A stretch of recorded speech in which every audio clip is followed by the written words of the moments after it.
1 মাস আগে চট্টগ্রামে বিএনপির মনোনীত এমপি প্রার্থীকে গুলি করা হয়েছিল।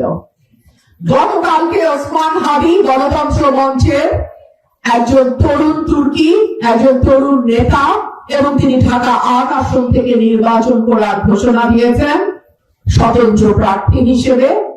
তাকে খুব খারাপ ভাবে মাথায় গুলি করে আইসিইউতে আছে তিনি এখন। আমরা সবাই হাদি ভাইয়ের দ্রুত সুস্থতার জন্য আল্লাহ রাব্বুল আলামিনের কাছে দোয়া করি।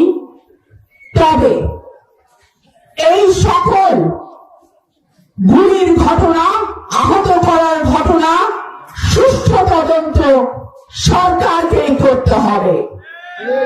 ইতিমধ্যেই ফেসবুকে আমরা দেখেছি যে ছেলেটি গুলি করে তার ছবি সামাজিক যোগাযোগ মাধ্যমে ভেসে বেড়াচ্ছে। আমরা বিশ্বাস করি সরকার যদি চায় এই ধরনের নৃশংস খুনি, মাস্তান, দুর্বৃত্তকে একদিন 24 ঘন্টার মধ্যেই ধরতে পারে।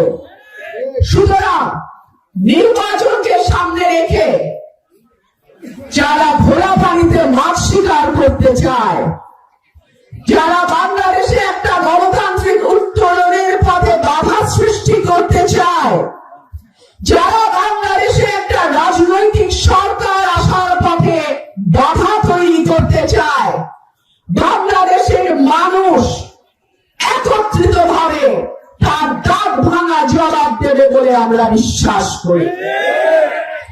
সরকারকে বলবো, আইন শৃঙ্খলা রক্ষাকারী বাহিনী আছে, পুলিশ আছে, প্রশাসন আছে, সেনাবাহিনী মাঠে আছে। আপনারা দ্রুত এই অপরাধীদেরকে ধরে শাস্তির আওতায় আনেন, না হলে কিন্তু আগামী ফেব্রুয়ারির নির্বাচন অবাধ, সুষ্ঠু, নিরপেক্ষ নির্বাচন হবে না। আমি সরকারকে আহ্বান জানাবো, সর্ষের মধ্যে যদি ভূত থাকে, সরকারের মধ্যে যদি কোন অংশ থাকে যারা এই নির্বাচনকে বিলম্বিত করতে চায়, তাদের অবিলম্বে চিহ্নিত করুন। সরকারকে আহ্বান জানাবো, বাংলাদেশের মানুষ শান্তি চায়, বাংলাদেশের মানুষ নিরাপত্তা চায়, বাংলাদেশের মানুষ স্বাধীনভাবে মত প্রকাশ করতে চায়।